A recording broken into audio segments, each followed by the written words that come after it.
Hello friends, welcome to exam purpose YouTube channel. সকলকে স্বাগত exam purpose YouTube চ্যানেলের এক নতুন ভিডিওতে। এএনএম জিএনএম এন্ট্রান্স এক্সাম 2024-এর যে ক্লাস শুরু হয়েছে, আজকে তার আরেক নতুন ক্লাস। আর আজকের ক্লাসের বিষয় হলো জল। পরীক্ষার জন্য এই চ্যাপ্টারটি খুবই গুরুত্বপূর্ণ, তাই অবশ্যই সবাই মনোযোগ সহকারে ক্লাসটি করো। চলো তাহলে আজকের এই ভিডিওটি শুরু করা যাক। প্রথম প্রশ্ন, ভূপৃষ্ঠের জলসম্পদের মধ্যে মিষ্টির জলের শতাংশিক পরিমাণ কত? এখানে উত্তর হবে ডি 2.5%। ভূপৃষ্ঠের জলসম্পদের মধ্যে মিষ্টি জলের শতাংশিক হল 2.5। 2 নম্বর প্রশ্ন, জলের কোন ধর্মের জন্য উদ্ভিদের মূল দ্বারা শোষিত জল কাণ্ডের দিকে সংবাহিত হয়? এখানে উত্তর হবে সি, কৌশিক ক্রিয়া। কৌশিক ক্রিয়ার জন্য উদ্ভিদের মূল দ্বারা শোষিত জল কাণ্ডের দিকে সংবাহিত হয়। 3 নম্বর প্রশ্ন, আয়নীয় যৌগগুলি সাধারণত জলে দ্রবণীয়, কারণ কি? এখানে উত্তর হবে বি, জলের অণুগুলি হাইড্রোজেন বন্ধন গঠনে সক্ষম। 4 নম্বর প্রশ্ন, কোন উষ্ণতায় জলের ঘনত্ব সবচেয়ে বেশি? এখানে উত্তর হবে সি, 277 কেলভিন। 277 কেলভিন উষ্ণতায় জলের ঘনত্ব সবচেয়ে বেশি। 5 নম্বর প্রশ্ন, জলের কোন ধর্ম বায়ুমণ্ডলের উষ্ণতা নিয়ন্ত্রণে সাহায্য করে?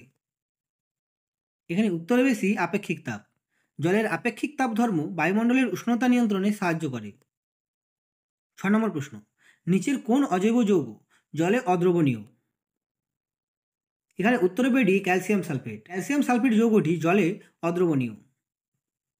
7 নম্বর প্রশ্ন, নিচের কোন যৌগটি জলে অদ্রবণীয়?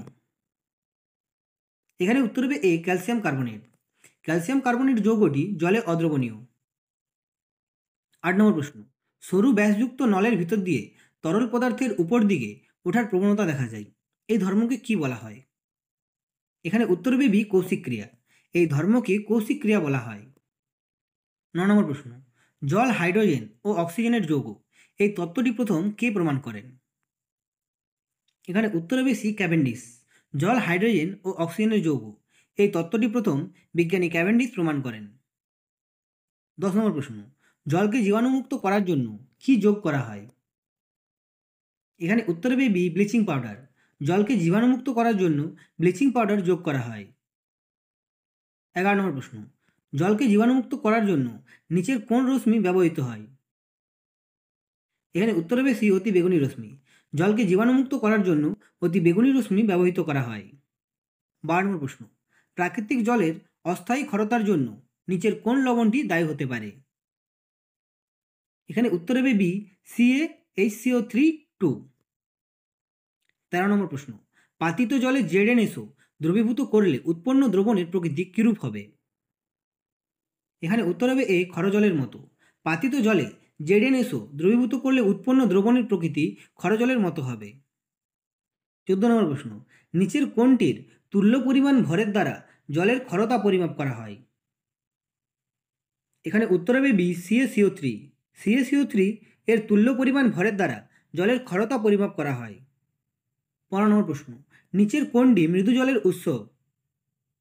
এখানে উত্তর হবে এ, বৃষ্টির জল। বৃষ্টির জল হলো মৃদু জলের উৎস। 16 নম্বর প্রশ্ন, কলকারখানার বয়লারে নিচের কোন ধরনের জল ব্যবহার করা হয়? এখানে উত্তর হবে ডি, মৃদু জল। কলকারখানার বয়লারে মৃদু জল ব্যবহার করা হয়। 17 নম্বর প্রশ্ন, নিচের কোন জল ইনজেকশন দেওয়ার জন্য ব্যবহৃত হয়? এখানে উত্তর হবে সি, পাতিত জল। পাতিত জল ইনজেকশন দেওয়ার জন্য ব্যবহৃত হয়। 18 নম্বর প্রশ্ন, ক্যাটায়ন বিনিময়কারী রেজিনের সাহায্যে নিচের কোন আয়ন অপসারিত করা হয়? এখানে উত্তর হবে বি, ধাতব আয়ন। ক্যাটায়ন বিনিময়কারী রেজিনের সাহায্যের জন্য ধাতব আয়ন অপসারিত করা হয়। 19 নম্বর প্রশ্ন, জলে উপস্থিত কোন জাতীয় লবণ দাঁতের ক্ষয় সাধন করে? এখানে উত্তর হবে এ, ফ্লুরাইড। জলে উপস্থিত ফ্লুরাইড লবণ দাঁতের ক্ষয় সাধন করে। 20 নম্বর প্রশ্ন, নিচের কোন পদার্থ হ্রাস পাওয়ার ফলে ইউট্রোফিকেশন হয়? এখানে উত্তর হবে বি, দ্রবীভূত অক্সিজেন। দ্রবীভূত অক্সিজেন হ্রাস পাওয়ার ফলে ইউট্রোফিকেশন হয়। এএনএম জিএনএম সংক্রান্ত আজকের এই ক্লাসটি এতটাই। এই ক্লাস সম্বন্ধিত তোমাদের কোনো প্রশ্ন থাকলে অবশ্যই আমাকে কমেন্ট করে কমেন্ট বক্সে জানাও। আমি সেখানে তার যথার্থ উত্তর দেওয়ার চেষ্টা করব। আর যদি আজকের এই ক্লাসটি তোমাদের ভালো লেগে থাকে তাহলে অবশ্যই চ্যানেলটিকে সাবস্ক্রাইব করে পাশে থাকা বেল আইকনটি প্রেস করে নোটিফিকেশন বেল অন করে দাও, যাতে করে আমার পরবর্তী ভিডিও নোটিফিকেশন সবার আগে তোমার কাছে পৌঁছে যায়। আবার দেখা হবে পরের ভিডিওতে। ধন্যবাদ, সকলে খুব ভালো থেকো।